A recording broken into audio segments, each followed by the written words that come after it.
ಮಾದೂರ್ ತಾಲೂಕು ಚಿಕ್ಕಾರಸಿಂಕೆರೆ ಗ್ರಾಮದಲ್ಲಿನ ಇತಿಹಾಸ ಪ್ರಸಿದ್ಧ ಶ್ರೀ ಕಾಲಭೈರವೇಶ್ವರ ಸ್ವಾಮಿ ರಥೋತ್ಸವ ವಿಜೃಂಭಣೆಯಿಂದ ಜರುಗಿತು.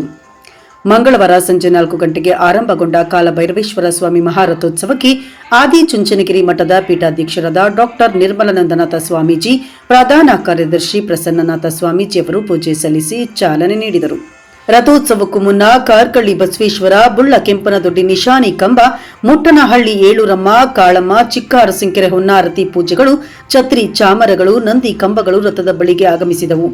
ತುಸು ಹೊತ್ತು ರಥದ ಮುಂಭಾಗ ದುಬ್ಬಾರೆ, ತಮಟೆ, ನಗಾರಿಗಳ ಸದ್ದಿಗೆ ಜನರು ಕುಣಿತ ಹಾಕಿದರು.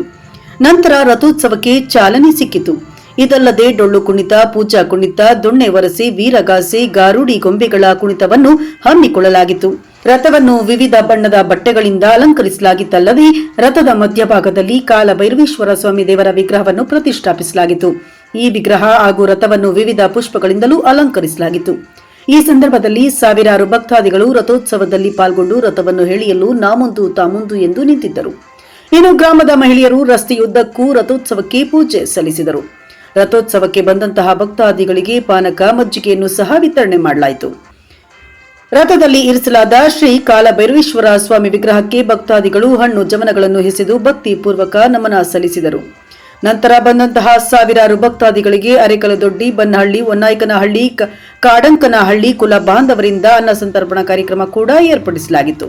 ಅಷ್ಟೇ ಅಲ್ಲದೆ ರಥೋತ್ಸವದ ವೇಳೆ ಯಾವುದೇ ಅಹಿತಕರ ಘಟನೆ ನಡೆಯದಂತೆ ಪೊಲೀಸ್ ಬಂದೋಬಸ್ತ್ ಅನ್ನು ಸಹ ಏರ್ಪಡಿಸಲಾಗಿತ್ತು. ದೇವಾಲಯದ ಅಭಿವೃದ್ಧಿ ಸಮಿತಿಯ ಯಜಮಾನ್ ಶಿವಲಿಂಗೇಗೌಡ, ಪುಟ್ಟರಾಜು, ಚೆನ್ನೇಗೌಡ, ಅಜ್ಜಳ್ಳಿ ಲೋಕೇಶ್, ರಘು, ನಿವೃತ್ತ ಅಪರ ಪ್ರಧಾನ ಮುಖ್ಯ ಅರಣ್ಯ ಸಂರಕ್ಷಣಾಧಿಕಾರಿ ಸಿಕೆ ಶಿವಣ್ಣ ಸೇರಿದಂತೆ ಸದಸ್ಯರುಗಳು ಈ ಸಂದರ್ಭದಲ್ಲಿ ಉಪಸ್ಥಿತರಿದ್ದರು.